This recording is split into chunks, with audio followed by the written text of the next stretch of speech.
Seigneur, je te prie de m'aider toutes les mains qui vont donner, Seigneur. Tu es un Dieu qui pourvoit, un Dieu qui donne au-delà, toujours au-delà. Seigneur, je te prie de bénir ces mains qui vont donner avec joie, avec cœur, pour ton ministère, Seigneur, sur la terre. Je te prie de bénir ces offrandes, qu'elles puissent être multipliées, pour qu'elles puissent bénir le plus de gens possible, Seigneur, et qu'ils voient quel Dieu et quel Papa merveilleux tu es. Merci, mon Dieu, je t'ai prié dans le nom de Jésus. Amen. Amen.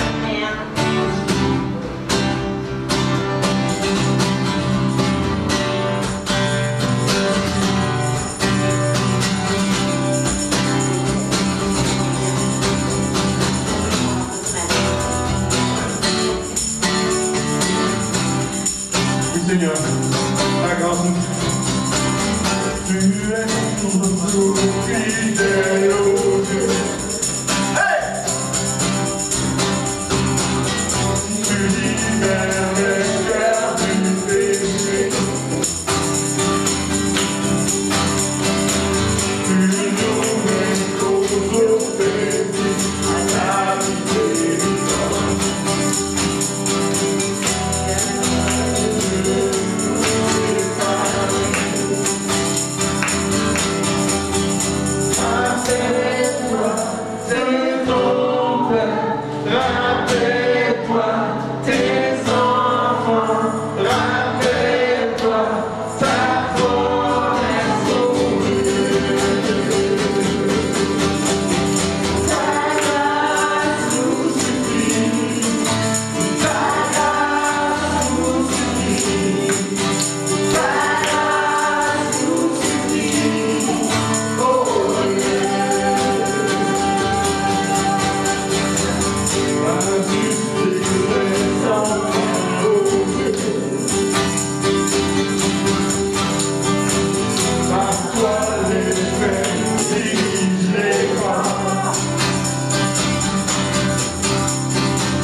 jamais que la grâce te suffit. Un mot seulement et tout sera accompli. Amen. C'est par grâce qu'on est sauvé.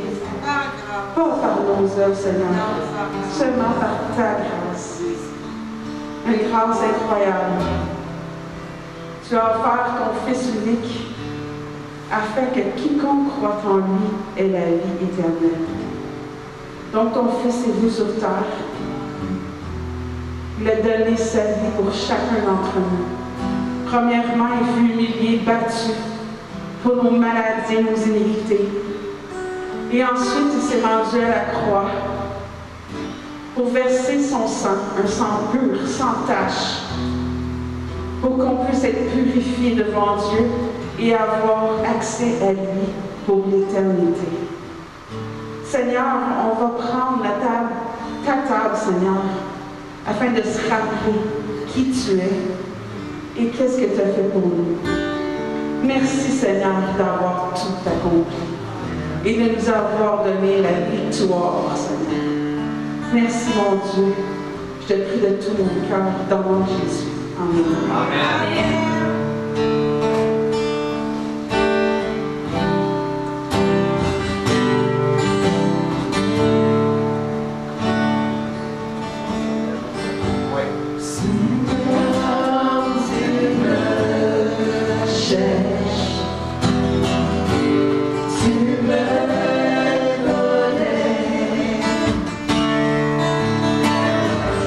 Si je t'oublie,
Seigneur, d'avoir tout accompli. De nous avoir laissé ce bel héritage qui est le tien. Ton nom, ton si merveilleux nom, ton si puissant nom. Merci Jésus. Xavier, est-ce que je pourrais te demander d'aller chercher ton frère, frère Alexis?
Recevez le témoignage du Seigneur, parce que vous êtes des vases d'honneur dans la maison du Seigneur.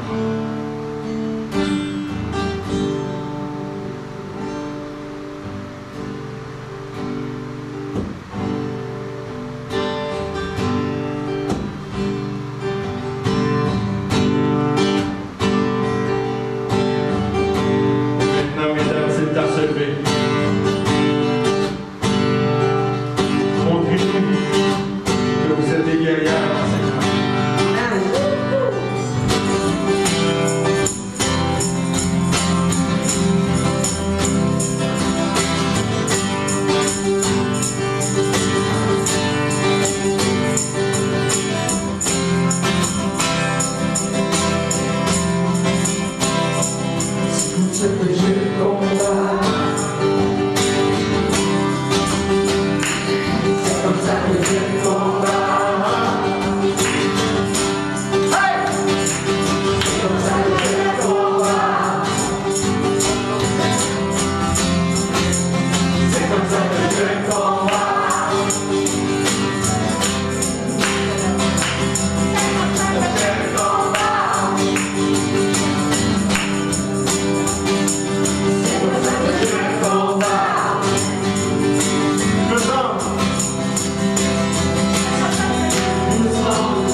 Cette semaine, l'exhortation est dans 1 Samuel 17, 25 à 26.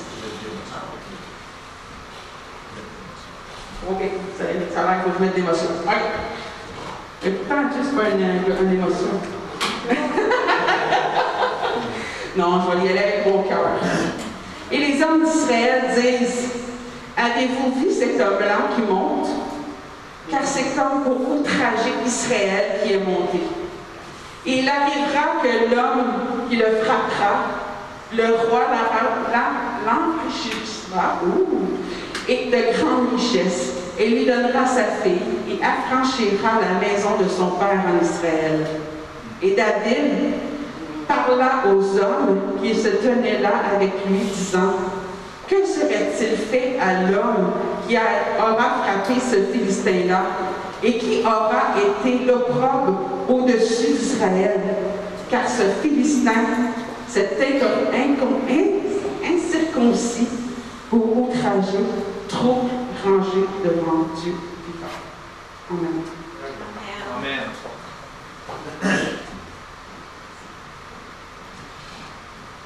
Vous avez vu? Est-ce que tu pourrais? Pas Nicole. Ah? Alléluia. Alléluia. Hey, mes frères et sœurs, j'espère que ça va bien ce matin. Ouais. Oh. Alléluia. Je veux juste témoigner vraiment vite parce que jamais je donne la gloire à l'ennemi. Jamais. Et je peux vous dire une chose, toute la semaine.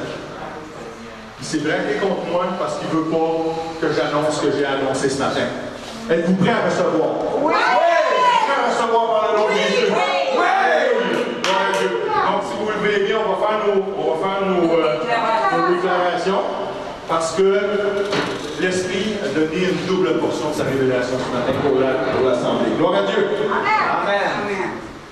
Donc, on y va tous ensemble. Je reçois la vie et la santé dans tout mon être, parce que le Seigneur désire que je prospère à tous égards, et que je sois en bonne santé comme prospère et comme votre âme. Amen.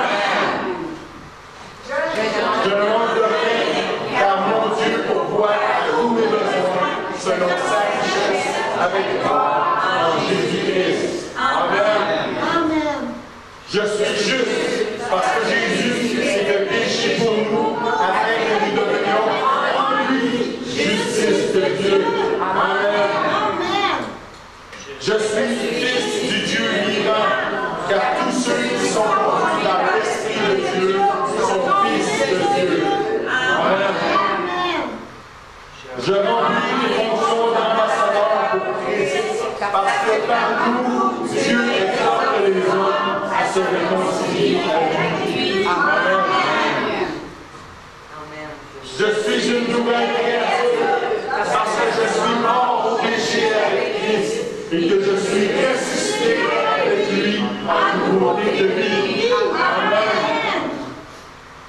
Et cette vie est éternelle parce que Dieu a donné son Fils unique afin que quiconque croit en lui ne périsse pas, mais ait la vie éternelle. Esprit Saint de Dieu, je suis cardinal de l'Église assemblée située à Sherbrooke, au Québec, et je te déclare que je suis intéressé aujourd'hui à connaître ta direction pour ma vie dans le plan parfait de mon Père et dans les cieux. On élève le Seigneur ce matin.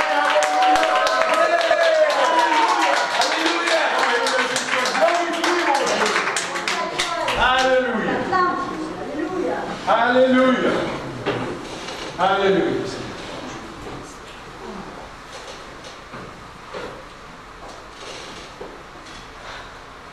Seigneur mon Père. Seigneur, je vous rends grâce parce que c'est par ton Saint-Esprit. C'est ton Saint-Esprit qui révèle. C'est ton Saint-Esprit qui enseigne. Et je veux rendre grâce, Seigneur, parce que cette semaine, c'est vraiment ton Saint-Esprit. C'est ton esprit qui va parler à l'Assemblée. Seigneur, je me retire devant toi.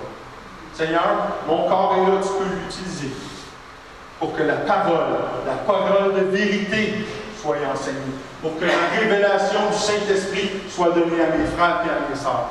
Je te prie, ô Esprit Saint de Dieu, en chacun de mes frères et mes sœurs, ouvre les oreilles de leur cœur ce matin. Ouvre les oreilles de leur cœur parce que ce matin, le message est un message pour changer leur vie. Merci, Seigneur. Merci. Merci de nous utiliser. Merci de t'adresser à nous directement. Merci de nous appeler tes fils et tes filles. Par le nom de Jésus, j'ai prié. Amen. Amen. Amen. Bonjour! Bonjour! Hey, bonne fête les mamans! Merci! Vous allez bien? Oui! Non, non, pas les gars, juste les femmes. Juste les mamans. Les mamans passées, présentes et futures. Toutes les mamans. Alléluia. Puis il n'y a aucune opprobre. Il n'y a aucune opprobre. Si une femme n'a pas de descendance, il n'y a aucune opprobre, il n'y a aucune honte. OK? Aucune honte sur ces personnes. On les bénit. Une prédication spéciale, toute spéciale pour les mamans aujourd'hui. Fait que les gars, vous pouvez partir. C'est une blague. Okay. Le Saint-Esprit, sérieux, le Saint-Esprit. Oh, merci Seigneur. Merci. Le Saint-Esprit, ce matin, il veut nous amener à un niveau supérieur. Alléluia! Amen! À un autre niveau de révélation sur le renouvellement de notre intelligence. Alléluia! Alléluia! Seigneur, merci de vouloir plus. Merci de vouloir. Tu veux plus pour nous que nous, on veut pour nous, Seigneur. Merci. C'est sûr, Papa. Aujourd'hui, on va être reconnaissant, si vous le voulez bien, parce que vous savez que Dieu a un plan.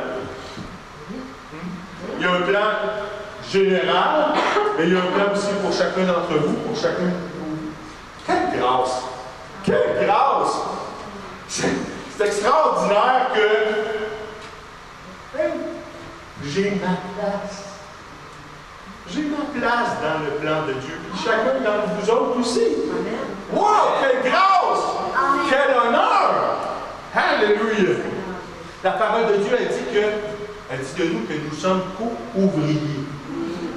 Co-ouvriers avec lui. Savez-vous quoi? Le Père est glorifié quand on porte du fruit.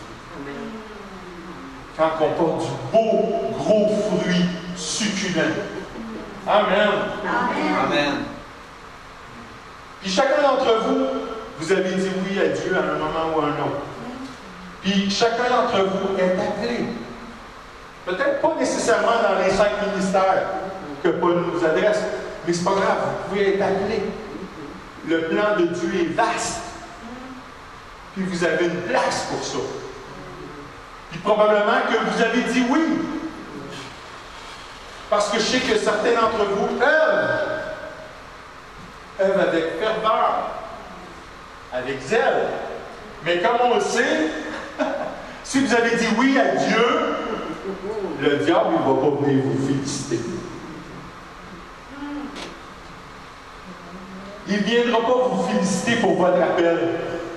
Il ne viendra pas vous féliciter pour l'utilité que vous avez dans le royaume des cieux. C'est tout à fait ça. Ça, là, ça n'importe pas ce qu'il pense. On s'en fout. Carrément. Dieu, comme je vous ai dit, nous accorde des choses à accomplir. C'est tellement un honneur et une joie. Tellement un honneur et une joie de servir le Seigneur. C'est un privilège. C'est un privilège que de lui dire oui, Seigneur. C'est un privilège de lui dire, pareil comme plusieurs l'ont dit dans la parole de Dieu, me voici, Seigneur. Alléluia, quel privilège. Puis ça entre en action. Quand notre parler, là, notre parler dit oui, mais quand notre faire dit oui aussi. Encore plus. Alléluia. Amen. Mais il faut savoir que quand on dit oui à Dieu, on dit oui au défi. Hein? On dit oui à l'opposition. Pas d'être en accord avec l'opposition, c'est pour ça que je dis, mais de savoir que ça va venir vous frapper à votre porte, que ça va venir dans votre vie. Vous allez rencontrer de l'opposition. C'est ça que je veux dire.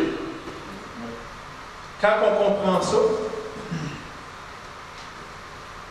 ben vous allez traverser votre vie pas en chiolant, pas en vous plaignant, pas en murmurant à ce qui s'oppose à vous autres, parce que ça vient avec le territoire du oui, ça. Amen? Amen. Chialer, se plaindre puis murmurer, là, c'est d'oublier la gloire pour ce qui vous a appelé. L'assignation, la tâche qu'il vous a confiée. On vient de dire, c'est un honneur, c'est un privilège. Chialer, se plaindre puis murmurer. Mais c'est d'oublier tout ça.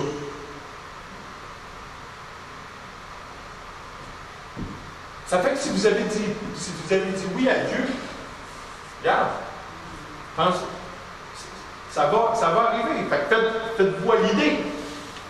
Ça va arriver, ça va monter contre vous autres, ces affaires-là. Tant que vous allez siphonner de l'air ici sur la terre, puis que vous allez œuvrer pour le Seigneur, vous allez toujours avoir de l'opposition. Toujours. Fait que réjouissez-vous quand vous rencontrez l'opposition. Réjouissez-vous. Mais passez à côté comme si de rien n'était. Amen? Amen. Parce que se plaindre puis murmurer contre l'opposition, en fait, c'est de la mettre sur un petit piédestal.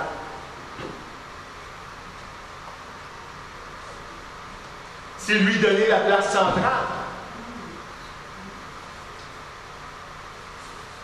Passez à côté, là, et regardez-la et dites, Dieu, il m'avait dit que tu viendrais. Mais tu es juste bon en une chose, que je passe à côté de toi en t'ignorant. Amen? Amen.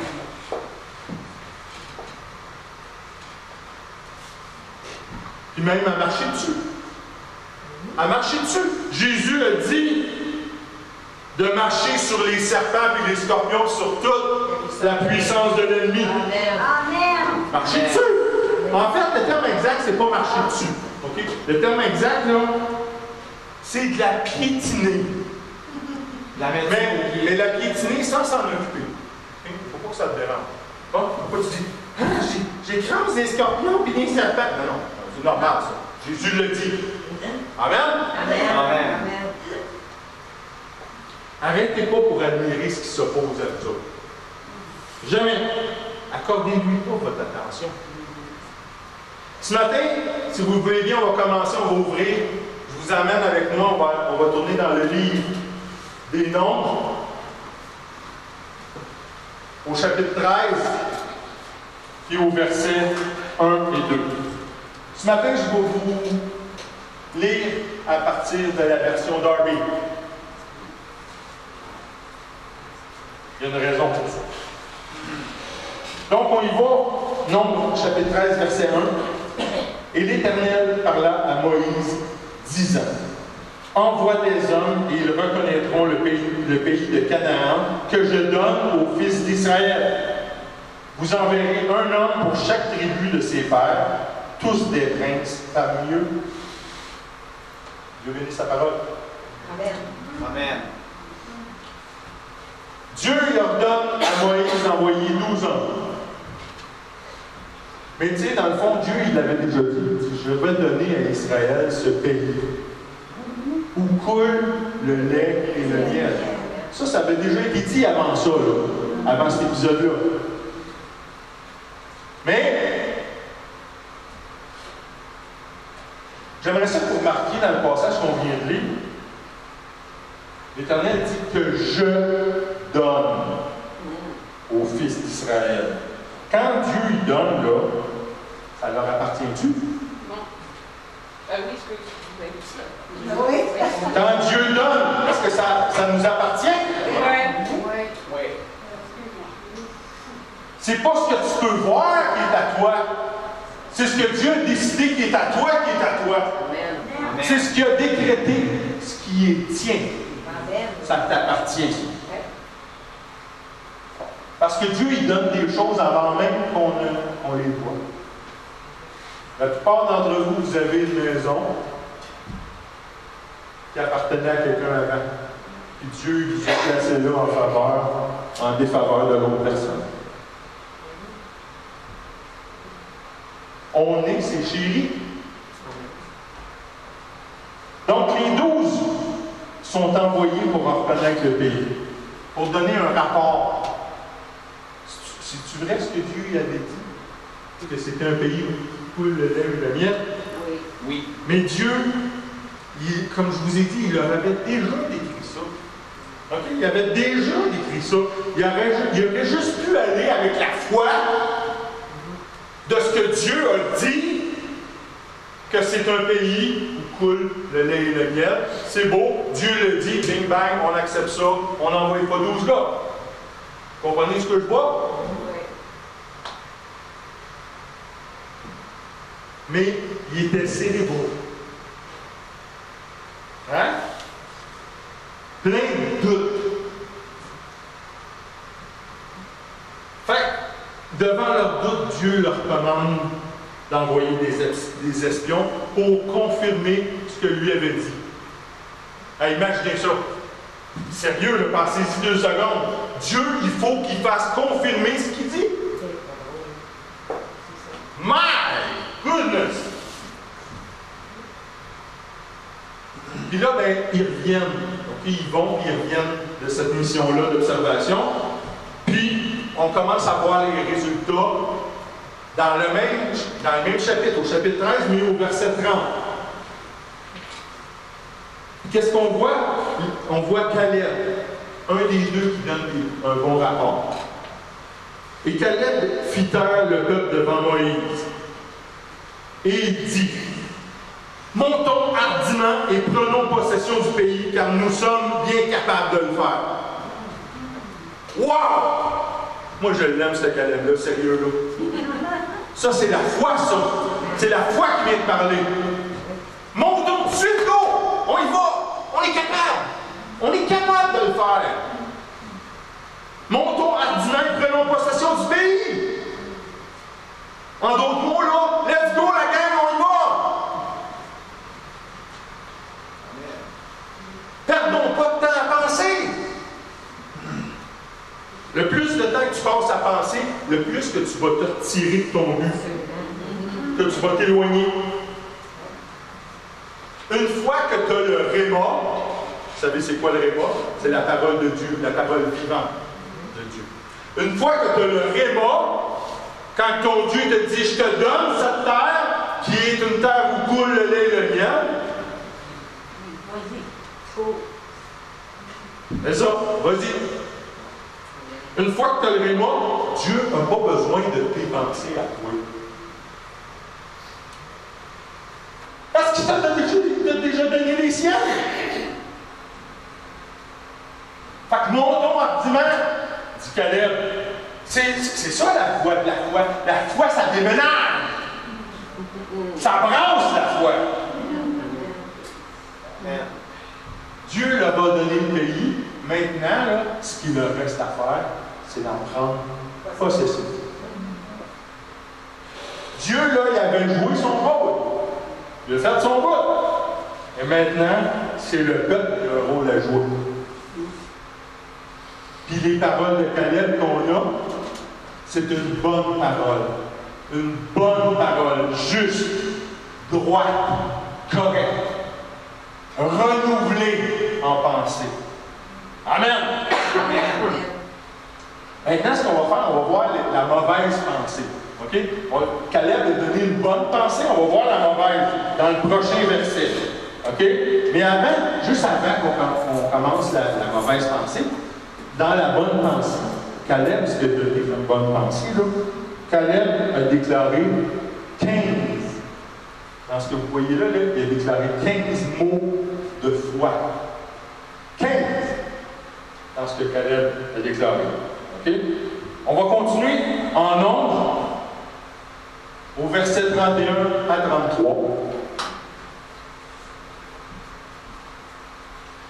Mais les hommes qui étaient montés avec lui dirent, nous ne sommes pas capables de monter contre ce peuple, car il est plus fort que nous.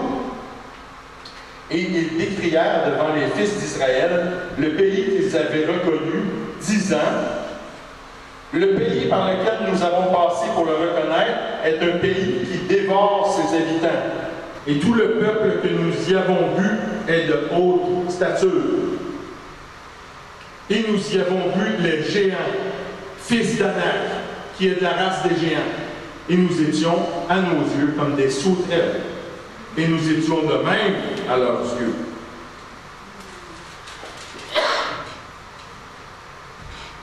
« 81 mots de doute. Caleb, 15 mots de foi. 81 mots de doute. Pourquoi? Parce que le doute, là, c'est un gros parleur antifaiseur. Le doute a tellement de mots pour essayer de nous convaincre, de nous persuader de la... C'est trop simplette, la foi. C'est même trop simple. C'est trop direct. La foi, là, ça ne rentre pas dans des grandes discussions de bibliothèque. La foi, là, ça ne passe pas son temps autour de la table du souper pour débattre du pourquoi et du comment. La foi, ça y va. Go! Amen. Suite. Amen. On l'a dit quand Dieu il dit quelque chose, t'as rien qu'à te lever et le faire. Mais le doute a besoin de plein de mots. Pourquoi? Parce que le doute n'a pas de fondation. Amen. Amen. Amen. On écoute les 10 qui avaient une pensée mauvaise. Remarquez quelque chose. Remarquez quelque chose. Ils voulaient quelque chose pour rien. Ils voulaient quelque chose pour rien. Ils voulaient cette terre-là, mais quand ils ont vu l'opposition, ils la voulaient encore, mais ils ne voulaient rien faire pour l'obtenir.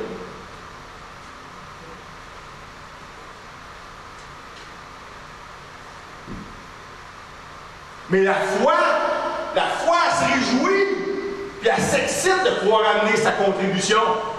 Ça, c'est la foi. Comme Caleb. Il était prêt à faire sa part, Caleb. Soyons excités à propos du rôle qu'on va jouer pour le Seigneur. L'excitation, là, c'est pas un feeling. C'est pas un feeling, pas tout. L'excitation, c'est un choix. Puis quand tu le choisis, là, tu vas avoir un feeling à propos de ce que tu as choisi. Amen! Amen.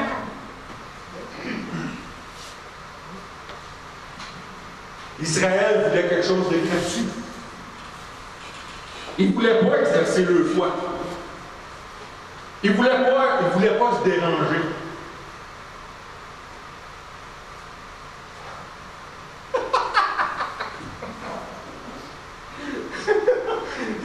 Ce qui est plus drôle là-dedans, c'est vraiment comique, là. C'est qu'ils ont passé toute leur vie à peiner pour le pharaon, qui ne les a jamais rien donné.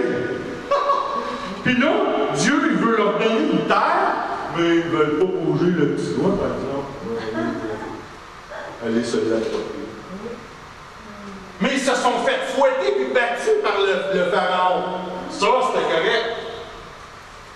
Vous voyez la mentalité de la chose?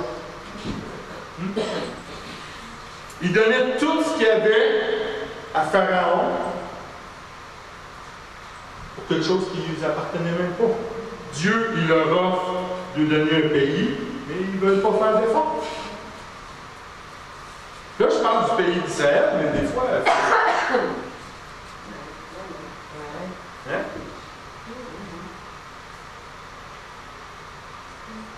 Le doute, là, ça va toujours vous tricher. Ça va vous voler les promesses que Dieu a pour votre vie. Comme ça l'a fait pour Israël. Dieu, il veut vous donner un type de propriété. Dieu, il veut faire de vous autres des propriétaires. C'est ce qu'il voulait faire avec les enfants d'Israël. Il voulait leur donner un pays qui soit à eux, qui possède.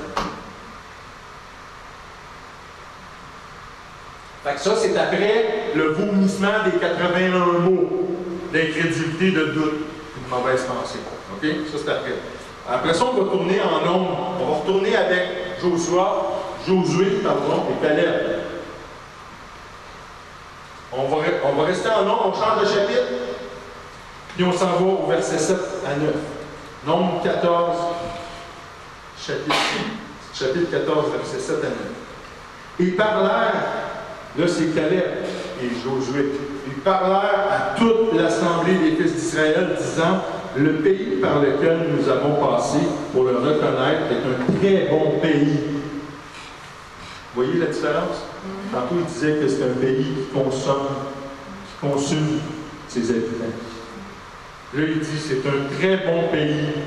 Si l'Éternel prend plaisir en nous, il nous fera entrer dans ce pays-là. Il nous donnera un pays qui ruisselle de lait et de miel. Seulement, ne vous rebellez pas contre l'Éternel et ne craignez pas le peuple du pays, car ils seront notre pain. Leur protection s'est retirée de dessus d'eux. Et l'Éternel est avec nous, ne les craignez pas. Amen. Amen. Si l'Éternel prend plaisir en nous, comment est-ce que Dieu prend plaisir en nous? À travers notre foi. Parce qu'on sait que c'est impossible de lui plaire sans la foi.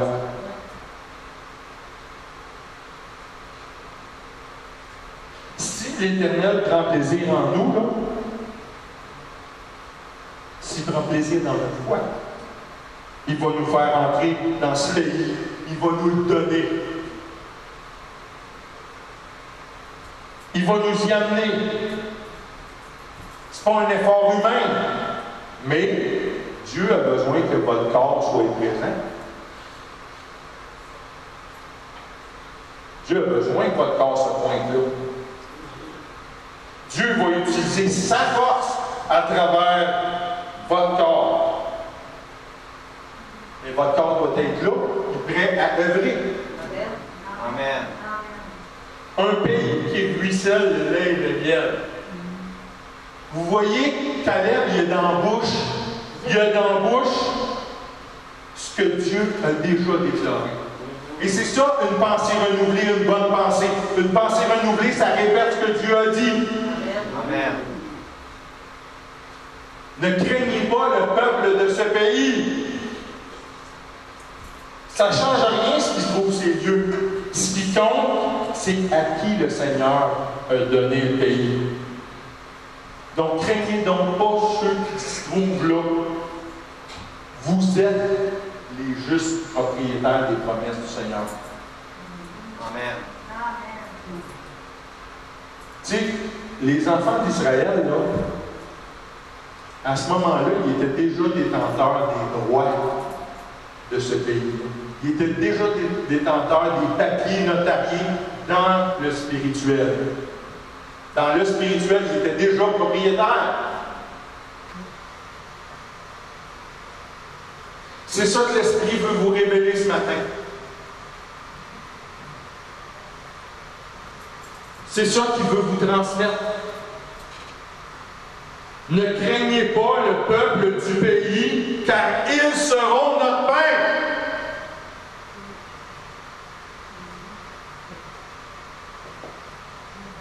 Du pain. Fait que, mangeons.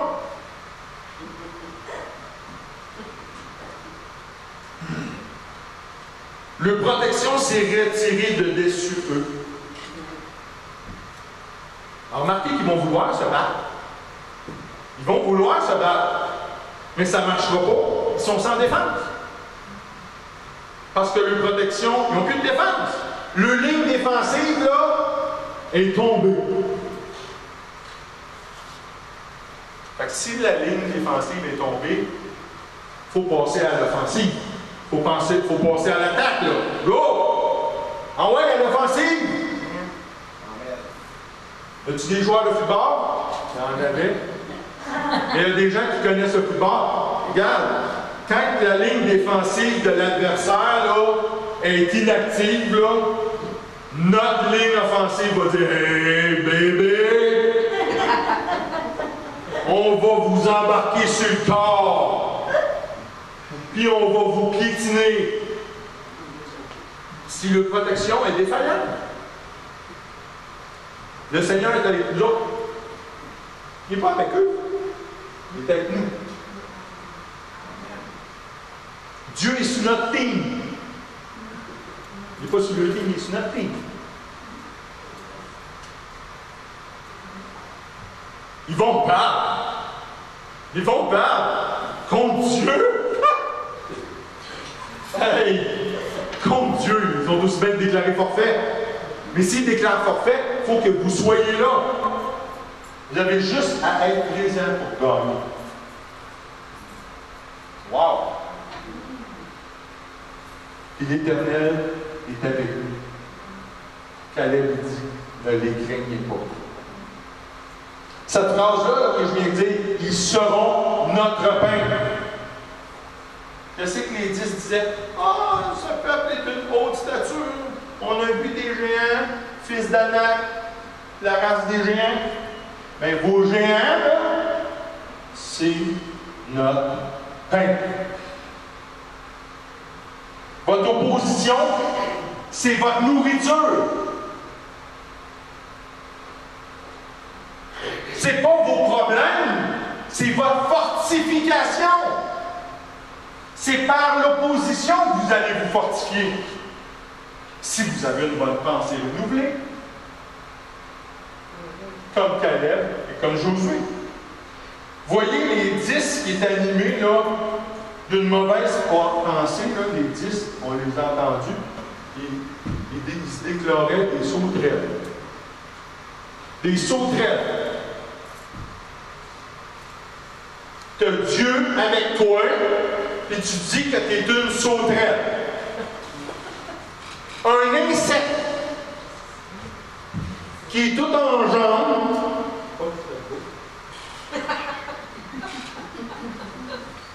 Les jambes se sauver. Puis c'est ça. C'est ça le meilleur qui t'est venu. Tu n'as pas été capable de mieux trouver ça. Des sauterelles.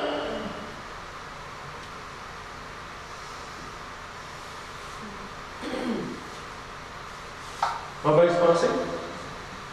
Mauvaise pensée. Parce qu'il voulait quelque chose sans avoir à le faire. À faire le bout. Le diable, là, savez-vous, il aime ça quand les gens regardent ce qu'il possède de loin. Le diable, il aime ça, lui, il se réjouit que quand tu regardes là, les promesses que Dieu t'a faites à distance. Quand il est capable de te garder à distance de ce qui est à toi en Jésus-Christ. Admirez pas la guérison de loin.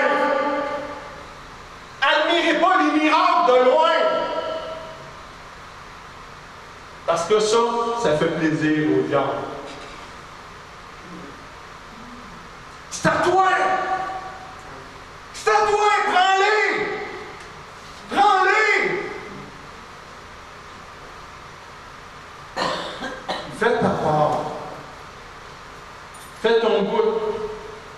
Puis si Seigneur se plaît dans ta foi comme on l'a vu,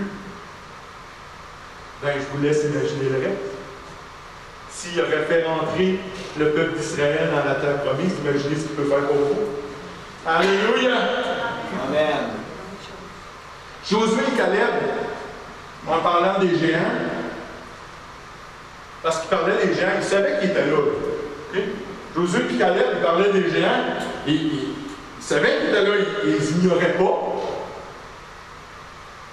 Mais c'est les autres, les 10 autres, qui disaient que les géants, ça serait leur défaite, leur chute, puis leur ruine. Non! C'est votre pain! C'est ce qui nous fortifie. Se plaindre, c'est joindre les rangs de ceux qui confessent qu'un géant, c'est ta chute. Mais l'opposition, les géants, et les choses qui s'élèvent contre nous autres, parce que ça s'élève contre nous aussi, hein? C'est ça qui nous nourrit. C'est ça qui nous fortifie.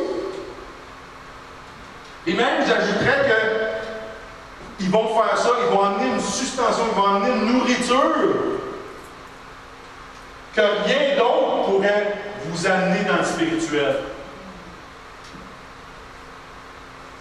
Donc, nos géants, c'est pas notre défaite. Nos géants, c'est quoi? Notre pain. Amen! C'est notre pain. Puis on bouffe du géant. Alléluia! Alléluia. Amen. Il faut qu'on devienne des maîtres dans la gastronomie gargantuesque. Hein? Dans la gastronomie des géants. Pas lui donner de l'importance puis les placer. Pas lui donner de l'importance puis les placer sur un petit piédestal. Non. Le géant, viens ici, envoie sa table, puis je te bouffe comme le reste que qu'il y a sur la table. Amen. Amen. C'est comme quand on va à la chasse. Vous savez, on a besoin d'une diète équilibrée. Tu sais, on connaît tout ça. On a les pains et céréales, les produits laitiers, viande et substituts, fruits et légumes. Ouais, c'est le dernier parce que moi, c'est mon préféré.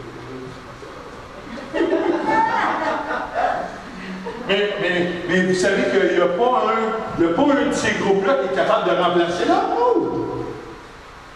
Tu ne peux pas substituer un de ces groupes-là par un autre. Si tu arrêtes de manger dans un certain groupe, pas immédiatement, mais éventuellement, tu vas commencer à avoir des troubles, des carences, oui. C'est pour ça que, comme je vous dis, c'est la même chose pour notre foi. Utilisez notre foi pour faire les choses qu'on aime. Hey, moi, là, je suis bon dans la guérison. Mieux, super, je te bénis. OK? C'est merveilleux. Mais oui, c'est pas juste ça. Utiliser ta foi pour faire les choses que tu aimes, c'est pas un substitut à la consommation de géants.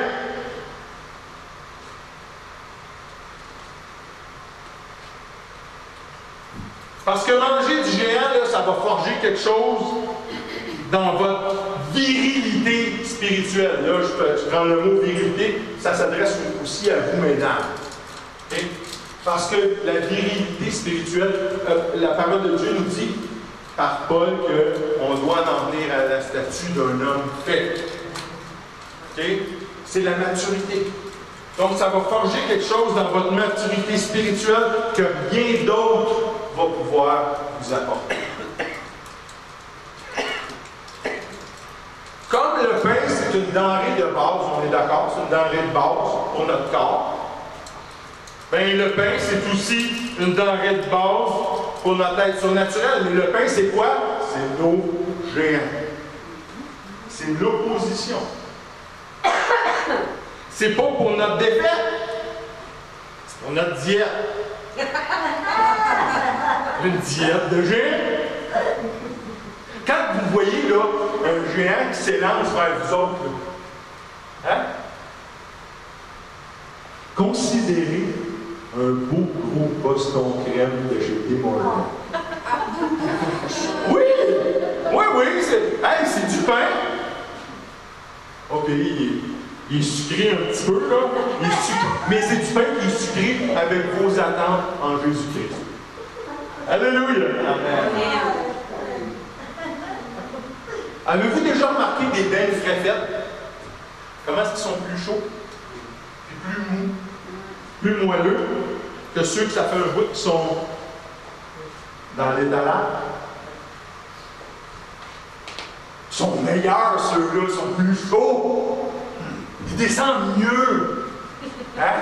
T'as presque pas besoin de mastiquer, ça descend mieux. Mais c'est pareil pour les géants. C'est pareil, les plus enragés, c'est meilleur. Ils sont bien meilleurs. Meilleurs que les passifs. Parce que c'est des bains, c'est du pain. C'est notre pain. Ce qui est drôle, c'est que les gens, ils deviennent plus craintifs quand que les situations ils se réchauffent. Pourtant, quand le bain est chaud, ça va. C'est tellement meilleur. Ça goûte meilleur quand c'est chaud. C'est là que tu retires ce qu'il y a de mieux quand c'est chaud. Mais dans le naturel, je reviens dans le naturel, dans le naturel, il faut qu'on se rationne dans le pain. Parce que même si c'est bon du pain, hein, tout le monde aime ça du pain? Oui. D'une forme ou d'une autre? Surtout avec un peu de beurre, Oui. Oh, wow. Mais il faut se rationner parce que moi, j'aime bien ça manger du pain, là, mais si je ne juge pas de sagesse aujourd'hui, je peux pas, puis je me rationne pas sur le pain que je bouffe, ben, je peux pas espérer que ça va bien aller. Vous suivez? Mais ce pain-là, on n'a pas à le rationner. Les géants, là, on peut en manger, là. Plus que tu en manges, puis le mieux que tu deviens, spirituellement parlant. OK? Plus que tu manges des géants, plus que tu consommes l'opposition, plutôt que de souhaiter que ça disparaisse. Plutôt que de souhaiter que ça disparaisse, là, cours après, en disant « J'en veux plus, donnez-moi en plus, à moi, donnez-moi en plus, je veux en manger plus. » Ça, c'est une bonne ligne de pensée. Comme Caleb, comme Josué. C'est une pensée renouvelée que de reconnaître que Dieu a déclaré que les géants, c'est dans ta diète. Mais l'humain naturel, l'humain charnel, lui, il va dire que c'est quelque chose à craindre, c'est quelque chose à avoir peur, il faut avoir peur des géants. Qu'est-ce que Josué et Caleb disaient? N'ayez pas peur d'eux. Ce sont votre nourriture. Ils vont tellement vous nourrir, là.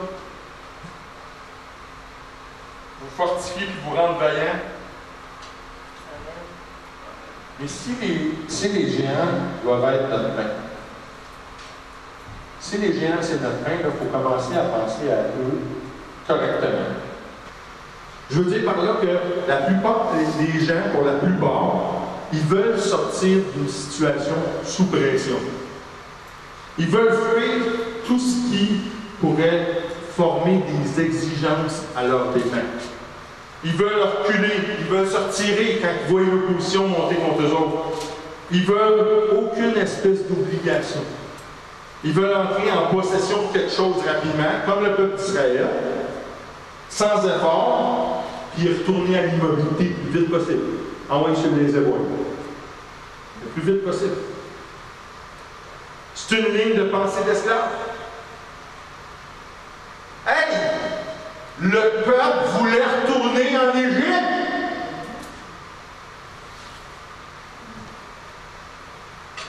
Mais quand on connaît qui est avec nous, puis qui est pour nous, on devrait se lever pour prendre et reprendre tout ce qui nous appartient. Amen. Il faut qu'on prenne tout, absolument tout. Pourquoi? Parce que Dieu a créé la terre pour sa famille.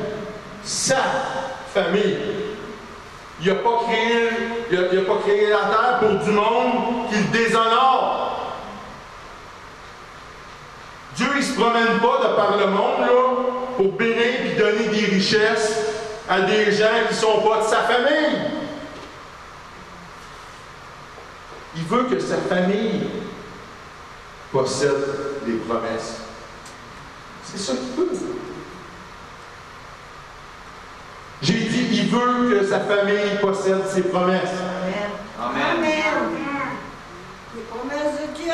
Amen. Puis Dieu va se plaire dans notre foi, en sachant qu'on aide sa famille à recevoir tout. Ce qu'on doit craindre, c'est pas les gens. Ce qu'on doit craindre, c'est une pensée mauvaise. Il faut qu'on renouvelle notre pensée à la parole de Dieu. Puis la parole nous dit que les géants, c'est quoi? Notre pain. Amen. C'est mon pain. C'est mon pain. Mon pain.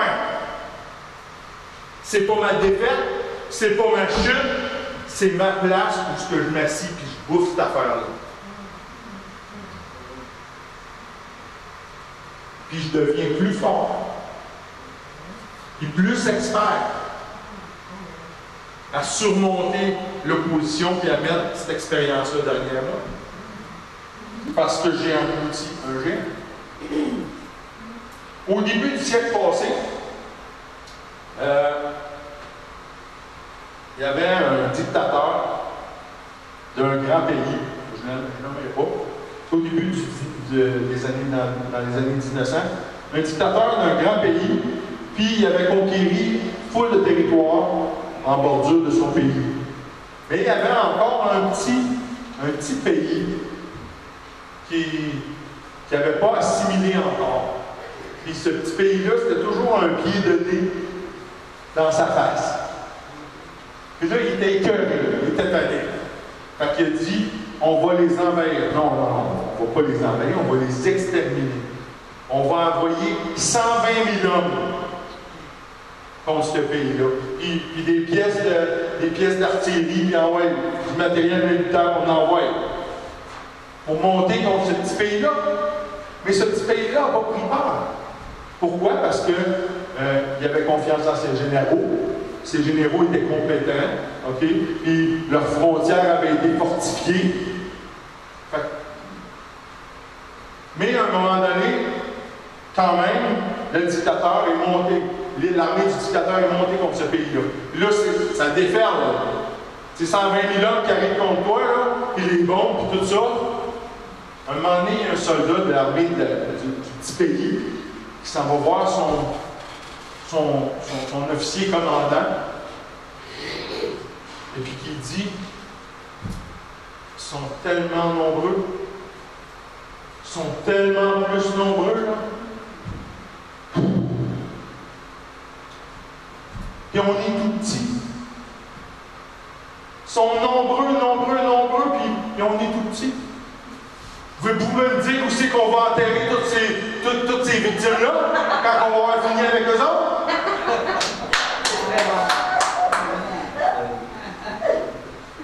Ça, c'est la bonne manière de penser. Ça, c'est pas de se déclarer une sauterelle. Ils n'ont jamais été conquis. Ils n'ont jamais été conquis. Tu ne te fais pas conquérir parce qu'il y a un géant. Tu te fais conquérir parce que tu penses mal. Renouvelle ton intelligence. Ça se peut que tu sois surpassé numériquement. Ça se peut que tu sois surpassé financièrement. Mais on n'est jamais quand?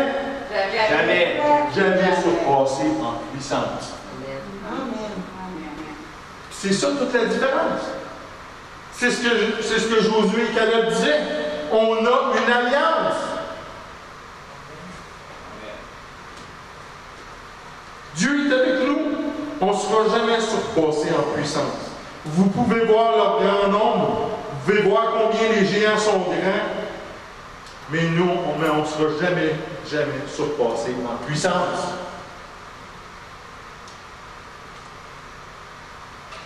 La parole de Dieu, c'est les pensées. C'est la pensée de Dieu. Pensez-y. Pensez-y, la parole, c'est comment il pense. C'est comment Dieu pense. Ça fait que quand on prend sa pensée, puis qu'on en fait notre pensée,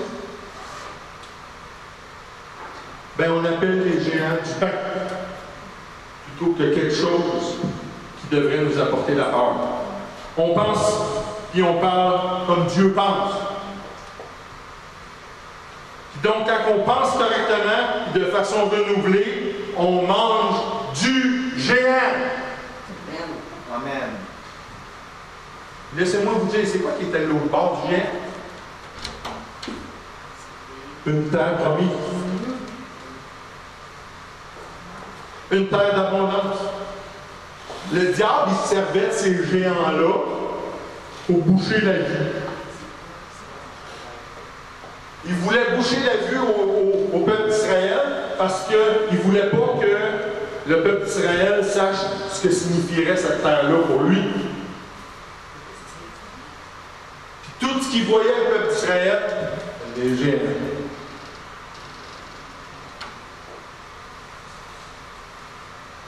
Tu avais juste à regarder autour des géants. Ah! Puis je vois ce qu'il y a en arrière de toi. Toute opposition qui se place devant vous, ça sert à quelque chose, c'est à vous cacher à votre vue, quoi? L'augmentation. L'avancement, la promotion, ce que Dieu il veut pour votre vie.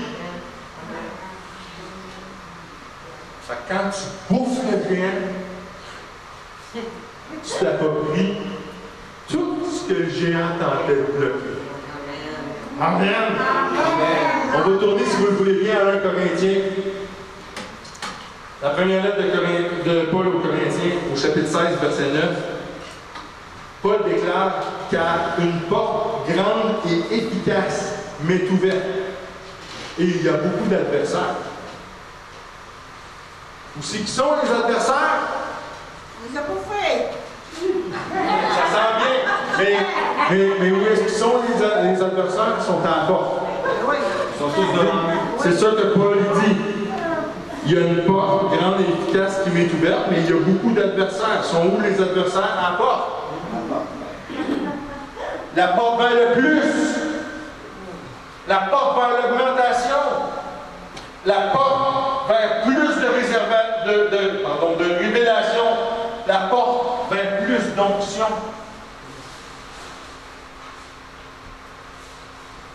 La porte vers plus d'expertise. Toutes les progressions, toutes les étapes d'avancement dans le surnaturel, ils ont toute une porte. Puis le diable, il est dans le domaine spirituel. Ben, il voit les portes. Il voit les portes qui s'ouvrent devant vous, et il va déployer des adversaires en avant de ces portes. Pour vous bloquer l'accès. Pour vous boucher la vue. stopper votre progrès. Mais si on a la mentalité des 10, on va vouloir ce qui se trouve au-delà de la porte. Mais sans faire notre part, sans faire d'effort pour y accéder. On n'en voudra pas tant que ça ne nous est pas donné dans nos petites mains. Une porte grande et efficace, dit Paul. Ça veut dire que lorsque je traverse la porte, elle est grande et efficace. Efficace. Elle est si efficace qu'elle affecte pas seulement moi. C'est ça que je veux vous amener à voir aujourd'hui. Quand on fait tomber un géant, quand on passe au travers d'une porte, ça n'affecte pas seulement moi, ça affecte les gens autour de moi. Ça va affecter des multitudes. On ressent encore aujourd'hui les effets de Paul qui a passé au travers de sa porte. Alléluia! Amen. On se nourrit encore des révélations qu'il y a eues à travers les portes qu'il a passées en dévorant les géants. C'est pour ça qu'il faut être enthousiaste. C'est pour ça qu'il faut être enthousiaste à manger des géants, parce que ça nous donne accès au prix qui se trouve en arrière d'eux autres. Amen. On va retourner en Philippiens, au chapitre 1, verset 28. Puis là, je voulais tirer de la version amplifiée que j'ai traduite. Parce que cette version-là, vous allez voir les mots qu'elle déclare, la façon qu'elle parle. Paul dit en aucun moment, aucun, ne soyez pas effrayés ou intimidés en quoi que ce soit par vos opposants ou adversaires. Car une telle constance et un tel courage vont être un signe indéniable, une preuve et un sceau pour eux de leur destruction imminente, mais c'est un témoin sûr et évident de votre délivrance. Amen. Amen. Si vous pointez là, si vous êtes constant, Paul il dit la constance. Si vous êtes constant, vous êtes présent tous les jours, puis vous vous présentez avec votre foi. C'est quoi qui est un témoin sûr de notre délivrance? Votre constance et votre courage. C'est votre preuve de votre délivrance et de votre salut. Tout ça, ça vient de Dieu.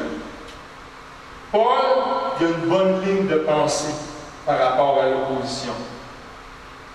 Il déclare de lui-même qu'il est courageux et il est constant dans leur face. Je suis constant, dit Paul. Je suis immuable. On ne me repousse pas en arrière. Non, je continue d'avancer. Je suis constant à marcher vers l'avant et à sauter sur l'opposition. Je suis constant. Je suis courageux. Quand le diable me voit sans peur, c'est un signe pour le diable. Il vient de perdre. Amen? Amen. J'en ai partagé cette semaine au petit groupe. C'est pour ça que je disais que j'avais vendu mon punch. Mais je vais vous en parler parce que vous étiez éventuellement, bon, vous n'étiez pas tous là. On remonte dans la fin du 20e siècle, puis on rencontre deux boxeurs. Un boxeur qui s'appelle Muhammad Ali. On connaît tous Muhammad Ali? Oui. Et puis, il y avait son challenger qui s'appelait Joe Frazier. Et puis ces deux-là se sont rencontrés dans un combat. Et puis, à un moment donné, plus tard, il y a un journaliste qui a interrogé Joe Frazier.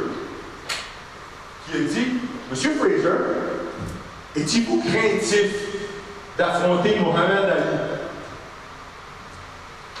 Joe Fraser il répond, j'ai jamais eu peur d'aucun homme.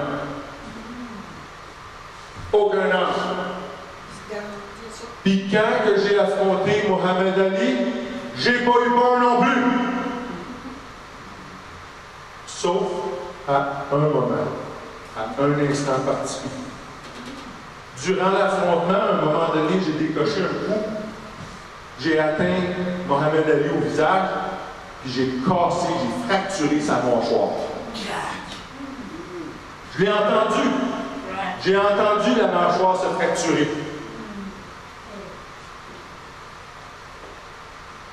Ébranlé, Mohamed Ali s'est relevé. Il m'a souri. Je savais que j'étais mort.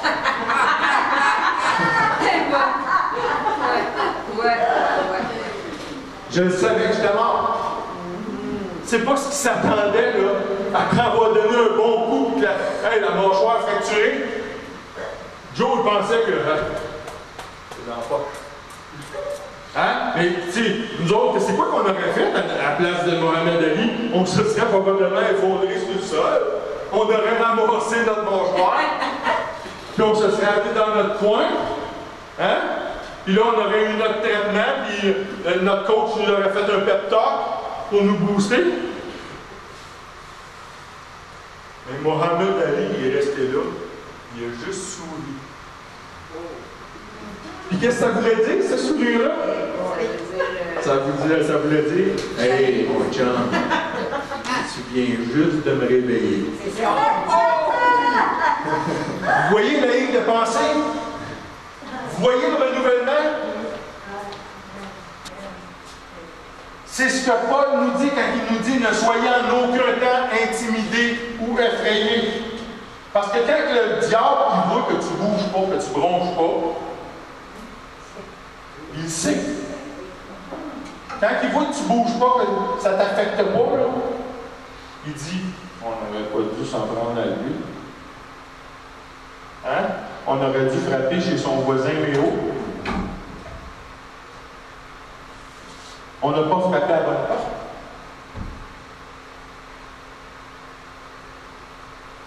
Votre visage, ça laisse savoir au diable qu'est-ce qui s'en vient pour lui.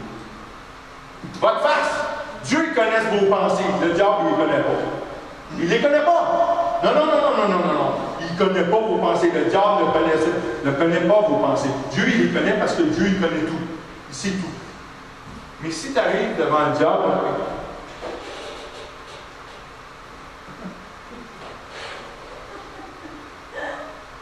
tu viens dire qu'il a la main haute sur toi. Si tu te caches en dessous du lit, là, et que tu as peur, là, tu viens dire tout de suite que le diable il a la main haute sur toi.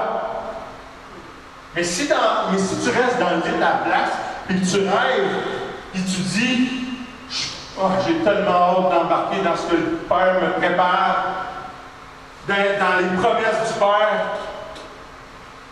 là aussi, il sait qu'il va connaître son avenir à lui, le diable. On va se tourner du côté de la première lettre de Pierre, au chapitre 4, versets 12 et 13. Bien-aimé, l'apôtre Pierre dit, ne trouvez pas étrange le feu ardent qui est au milieu de vous, qui est venu sur vous pour votre épreuve, comme s'il vous arrivait quelque chose d'extraordinaire. Mais en tant que vous avez part aux souffrances de Christ, réjouissez-vous, afin qu'aussi, à la révélation de sa gloire, vous vous réjouissiez avec transport. Ça veut dire quoi, ça? En gros, ce que Pierre vient de dire là, il vient de dire, faites-toi pas un petit party de pitié. Tu sais, un petit party de pitié où ce que tu dis, pourquoi ça arrive tout le temps? Pourquoi moi? Pourquoi c'est si dur? La réponse, c'est bien simple. L'opposition. Vous avez choisi votre camp. Ben, vos adversaires ont choisi leur aussi. celui de vous enfarger.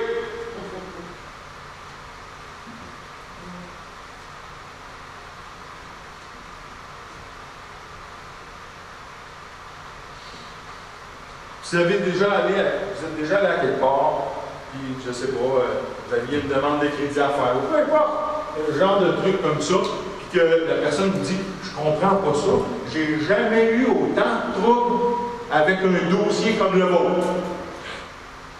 Ben, c'est normal, mon cher monsieur. Je sers le Seigneur éternel. Fait que moi, de l'opposition, j'en ai peut-être un peu plus que vos autres clients. Quand tu comprends ça, là, tu n'abandonnes plus. Tu te dis, hey, je vaux la peine qu'on s'oppose à moi. Hey, je vaux la peine qu'on s'oppose à moi. Je dérange dans le royaume des ténèbres. C'est pour ça qu'ils s'opposent à moi. Ah, mais les autres, ils ne se font pas déranger. Ben non, les autres, ils coopèrent avec le royaume des ténèbres. Ceux qui ne sont pas en Christ, ils coopèrent avec le royaume des ténèbres. Ils ne se font pas écœurer, eux autres. Le royaume des ténèbres, il va mollo avec eux. C'est juste de valeur parce qu'à la fin, ils vont la trouver plus dure s'ils ne changent pas. Réalise que quand il y a un géant qui se pointe le bout du nez dans ta vie, bien dans le fond, là, bien dans le fond, il te fait un compliment. Il te fait un compliment. Un géant, ça ne se pointe pas n'importe où, pour n'importe qui. C'est pour ça que je vous dis tantôt, il faut que tu sois important pour qu'un géant décide de se déplacer pour toi. C'est pour ça que je vous disais tantôt, soyez honorés que vous soyez dignes d'être opposés. Le diable va mettre le paquet pour t'intimider. Le paquet. Pour te faire peur. Il veut te faire reculer. Puis il ne va pas te le faire facile.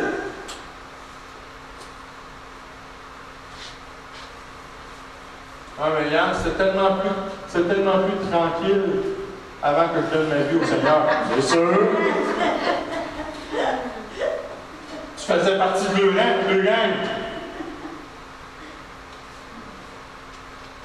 Dans le verset qu'on vient de voir, c'est écrit que vous avez peur aux souffrances de Christ. Trompez-vous pas, Jésus, là, partout où il allait, là, il souffrait. T'en veux un peu, Yann. Non. Partout où il allait et qu'il faisait du bien, il se faisait ramasser. Il se faisait battre. Les pharisiens, les sadducéens étaient toujours sur son dos. Peu importe ce qu'il faisait en faveur des gens. Il y avait toujours cette opposition-là pour le maltraiter. Le paralytique qui a pardonné, tu n'as pas le droit de pardonner, puis il y a juste Dieu qui a le droit de pardonner. Ensuite, ils se sont levés. L'homme avec la main sèche, puis la femme qui était toute recourbée, tu n'as pas le droit de les guérir le jour du sabbat.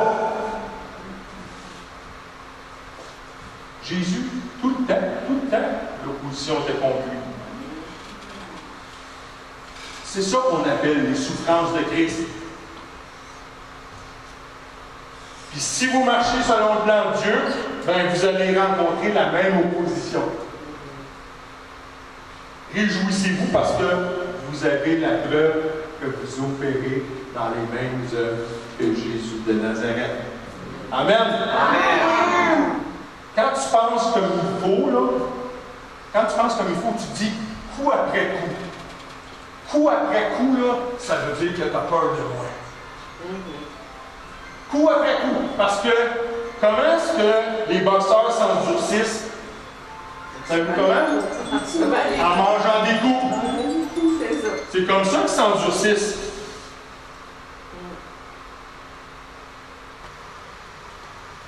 Le texte dit aussi à la révélation de sa gloire, vous vous réjouissiez avec transport. La gloire, là, la gloire, là, c'est toujours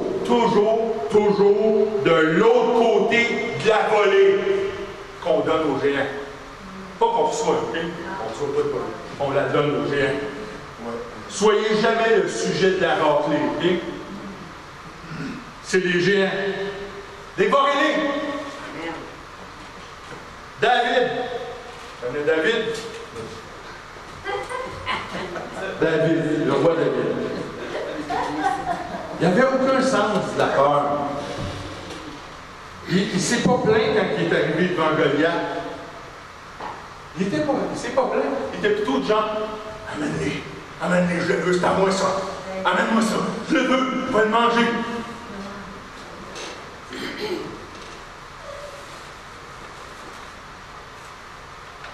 Dans ce temps-là, c'est en plein temps de se montrer et de montrer ce qu'on vaut.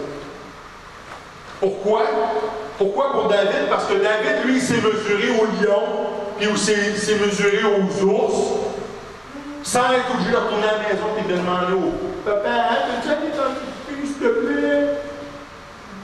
Non.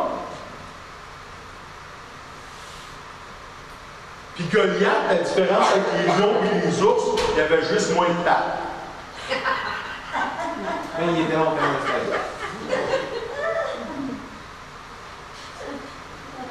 Vaincre Goliath, là, qu'est-ce que ça a fait pour David? Ça l'a transporté dans un niveau supérieur de promotion. L'opposition, là, il nous prépare toujours pour la prochaine provision que Dieu a pour nous autres. Trompons-nous pas! Dieu n'envoie pas l'opposition pour nous préparer. Le diable s'occupe de ça. OK? Si quelqu'un dit, là, à un moment donné, « Ah, mais je comprends pas, qu'est-ce que Dieu a contre moi? Dieu n'a rien contre toi. Dieu, il te fortifie, tu devrais le remercier à la place. » C'est l'autre qui t'a monté l'opposition contre toi. C'est l'autre qui a placé des géants devant ta porte.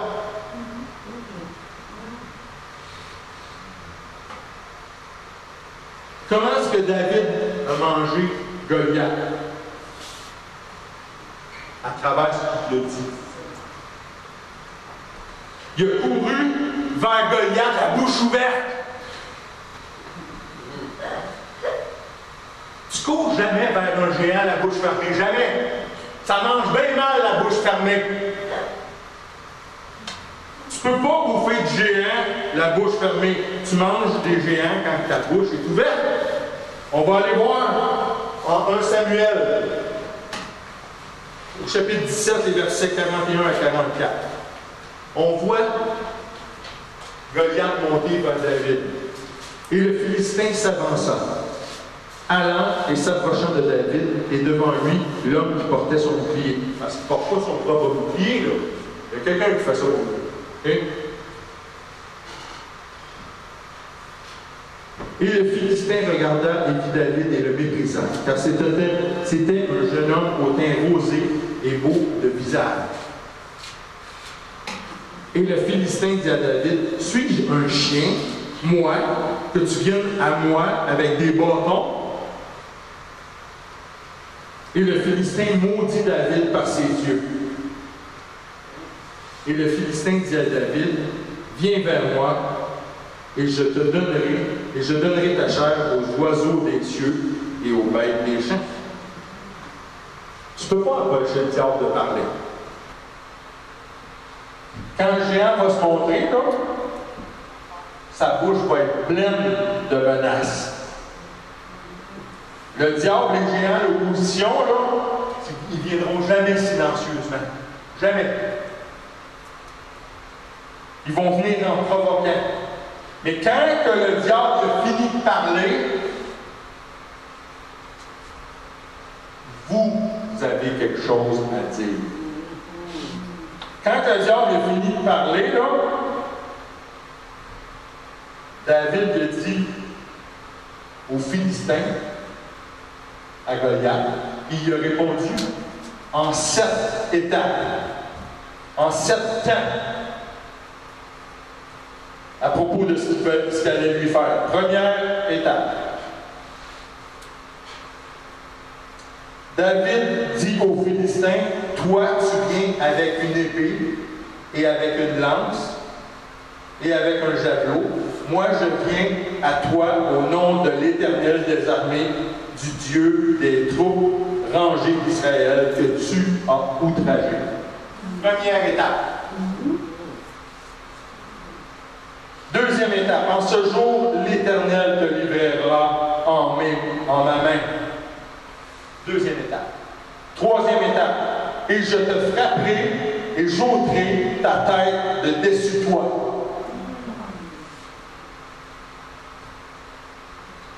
Quatrième étape.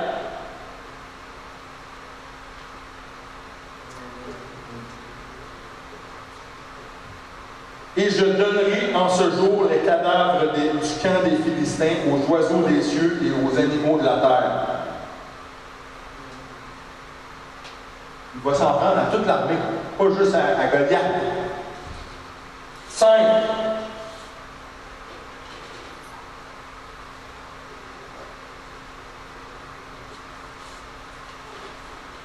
Toute cette congrégation saura que ce n'est ni par l'épée, ni par la lance que l'Éternel sauve, car la bataille est à l'Éternel. 6. Toute la terre saura qu'il y a un Dieu pour Israël. 7. Et il vous livrera entre nos mains. Amen. Amen. Voyez-vous, c'est avancé vers le géant avec la bouche grande ouverte.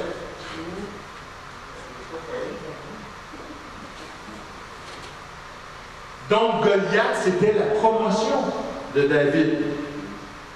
Puis David ne s'est pas enfui, il n'est pas parti se cacher comme le reste de l'armée. La majorité des gens se cachent de l'opposition, je vous l'ai dit. C'est pas que David avait plus d'habileté que les autres. Hey, c'était des militaires, ils étaient entraînés, ils avaient des armes. Et je pense pas que la fronde de David, là, c'est une arme à projectile que l'armée d'Israël donne à ses soldats. Mais c'est sa pensée qui l'a propulsé vers l'avant. Pourquoi? Parce qu'il focusait sur une triple récompense. On l'a vu dans l'exhortation cette semaine. Goliath, c'était un écran de fumée qui bloquait la vue sur la récompense de David. Premièrement, le roi avait dit des grandes richesses, à l'extrême à l'homme qui va vaincre le géant.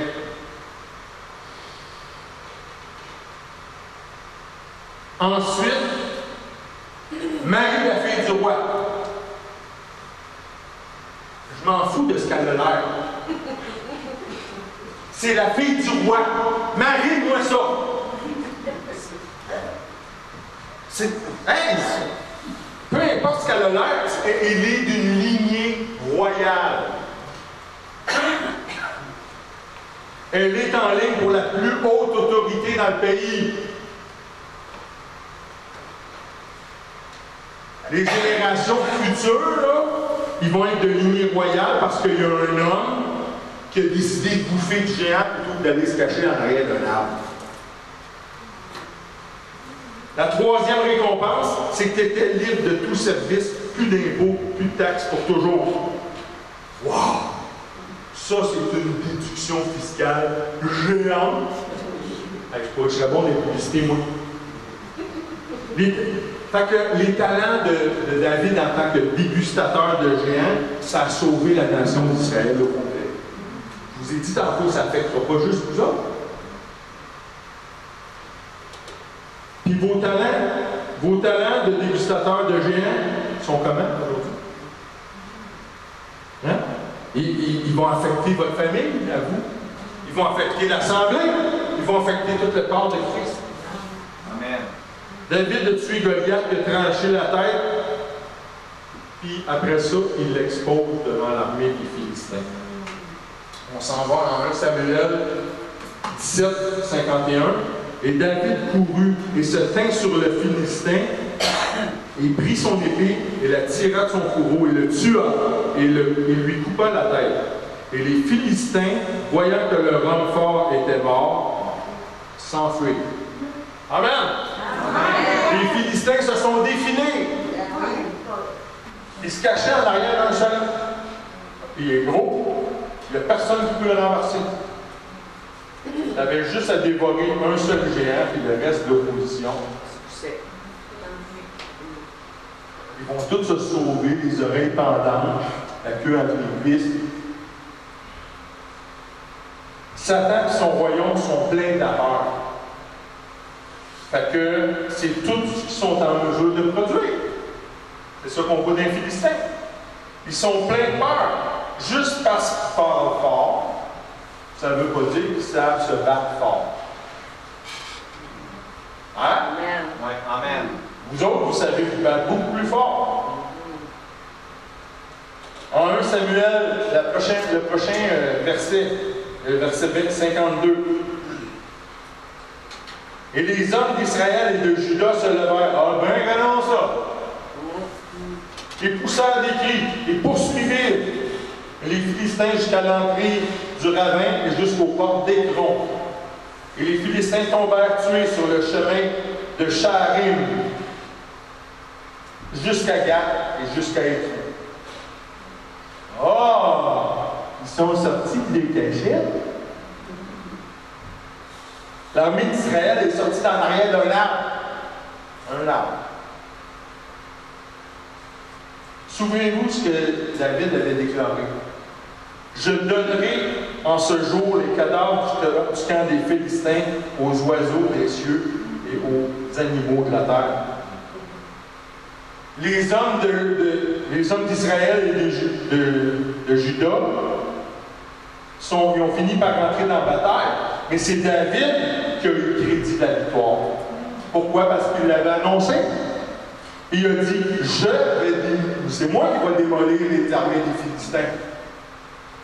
Sa seule action à David a amené d'autres hommes à agir. Et ça a été crédité à David.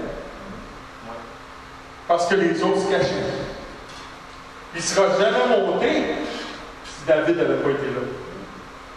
Dieu a crédité David. Pensez-y.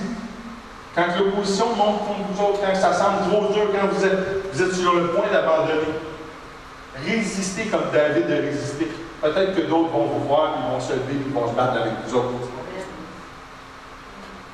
Amen.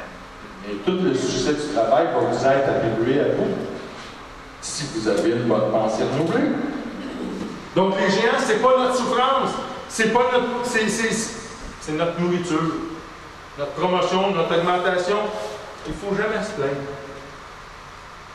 Il ne faut jamais chialer après ce qui monte contre toi. Débarrez! Débarrez! La foi, là, c'est pour la bataille. Va pas sur un champ de bataille sans ta foi. Caleb a nourri sa foi, puis après 85 ans, il a dit à Josué, donne-moi cette montagne pleine de géants, puis pleine de cités, qui sont à moi. À 85 ans, le Caleb était plus fort qu'il n'a jamais été quand il est rentré dans la terre promise. Pourquoi? Parce que pendant 40 ans, il a regardé la montagne, il a dit, t'es à moi. Un jour, je vais venir pour toi. Un jour, je vais venir pour les géants qui sont sur cette montagne-là. Et toutes les cités qui vont résister. Je vais venir pour vous autres parce que vous m'appartenez. Il ne pouvait pas attendre à ce jour-là. Il avait hâte. Quand tu as une bonne ligne de pensée, tu ne peux pas t'empêcher d'avoir hâte à la prochaine vague d'opposition. C'est genre, oh ouais, venez-vous-en, je fais. Parce que tu sais c'est quoi qui t'attend un coup que le géant y vient. Dr. Summerall, il disait, à 85 ans, là, donnez-moi une montagne pleine de géants, là, je vais toutes les abattre, je vais fertiliser le monde avec le cadavre. Ça c'est un homme. Hein? C'est ça la foi, c'est direct. C'est simple, c'est direct. Mais comment est-ce qu'on dévore des géants? Là c'est dans le temps des notes. Premièrement, c'est quoi que tu fais? Tu déclares. Tu déclares comment tu dévores un géant. Tu le dis avec ta bouche ouverte. Tu manges un géant avec ta bouche ouverte, pas fermée. Deuxièmement, tu le fais. Tu le fais, il faut que tu passes à l'action. Parce que ta foi, tu auras beau déclarer tout ce que tu veux. Ta foi, ce que tu dis sans agir, c'est bon. Ça ne vaut rien. Troisièmement, il faut que tu reçoives. Oh my goodness, on n'est pas bon là-dedans. Oh, on est de meilleur en meilleur. Il faut s'entraîner à recevoir. OK? C'est quoi recevoir? C'est d'accepter que tu peux avoir la victoire. De ce géant-là qui est devant toi, là, il n'est pas invincible. C'est de faire comme Mohamed Ali, tu manges un coup, tu te relèves. Tu viens de me réveiller, là. Ça va pas bien pour toi, là. Numéro 4, témoigne-le. Témoigne. Un coup que tu as vaincu le géant, il faut que tu témoignes. Tu ne témoignes pas de « Ah, regardez-moi comment je suis beau, je suis fin, je suis fort. » Non. Regardez-moi comment est-ce que Dieu agit à travers moi. Et donnez la gloire à Dieu. Amen. C'est ce que David a fait. David n'est pas mis en tête du Philistin. Ça, c'est un témoignage de mon goût, ça. Il a juste montré ça aux armées des Philistins qui sont toutes poussées en courant. Ah, puis numéro 5. Bonne semaine. Merci, Merci. La joie, ça vient de qui? Les Dieu. Amen. Amen.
Je l'aurai encore chanté par le Dieu.